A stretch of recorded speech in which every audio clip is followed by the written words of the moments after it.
Hello, in this training video, we will cover using the repair feature for purchase orders. A couple important notes.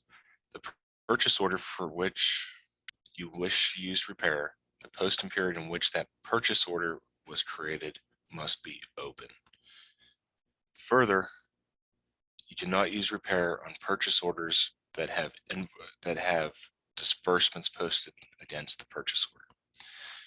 To begin, you would want to go to Transaction, Purchase Order.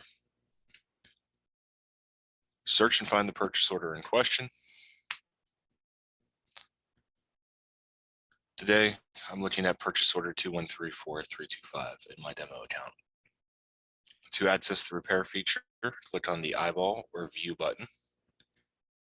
You can then click on the repair button. Depending where you're at with this purchase order, some or none of these buttons other than clone may be present. The invoice is grayed out because I have posted a full invoice against this purchase order. Amend is also grayed out for that reason, as is edit. Repair will let you change the account codes, the vendor, and the date. While you may want to use a repair as compared to amend or edit, if you already have invoices and payables sitting out in your files, those will not be an option.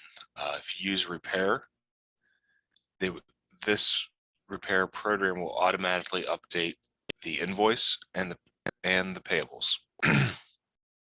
So just to show you, if we go to Transaction, Payables, I can see that I have a couple payables sitting out here. If I click on Detail, I can see that the one to Kristen Russell is for my purchase order in question. If it's out there in payables, there is an invoice out there that creates the payable. So we're going to go back to Transaction, Purchase Order. We're going to find our purchase order. We're going to click on the eyeball, and I'll walk through changing account codes, vendor, and date. So let's start with vendor. Very simple. You have a to vendor. So you can select what vendor you want to change this to. Let's say this should have gone to Darren Cooley. We're going to select him, click update. The system will give you a warning if you have a negative balance on your budget. But it'll give you the change result, and it's going to list out every change that it made. So we can see that the purchase order went from Kristen Russell to Darren Cooley. We can see that it also updated the associated invoice and the associated payable.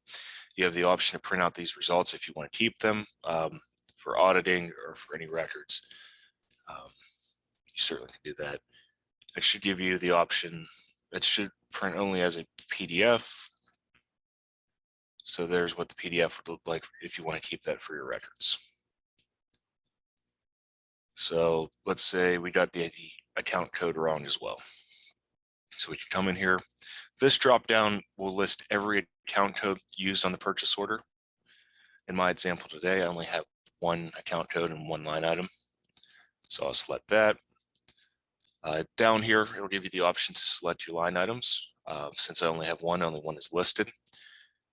If you had multiple line items with that account code, there would be multiple listings here. You can click on the spots to select one, or the spots right here will select all if there's multiple. So we're going to choose a to account. I'm not too worried where it's going in my example, but the system's going to do the same thing for you. It's going to list the changes on the purchase order, the invoice, the payable, what it went from to what it is. Again, you can print it out, same as the vendor. Click on repair again. Let's say we got the date wrong. This purchase order is dated 1/31/22. Maybe that should have been the first. We can select the first, click update. Very much the same thing. We're going to have that same change result. That's going to give you all that information of what was changed and where. Hopefully that was helpful. If you have any questions, feel free to put a ticket into fstaffr@OME-RESA.net, and we will be glad to help you. Thank you, and have a great day.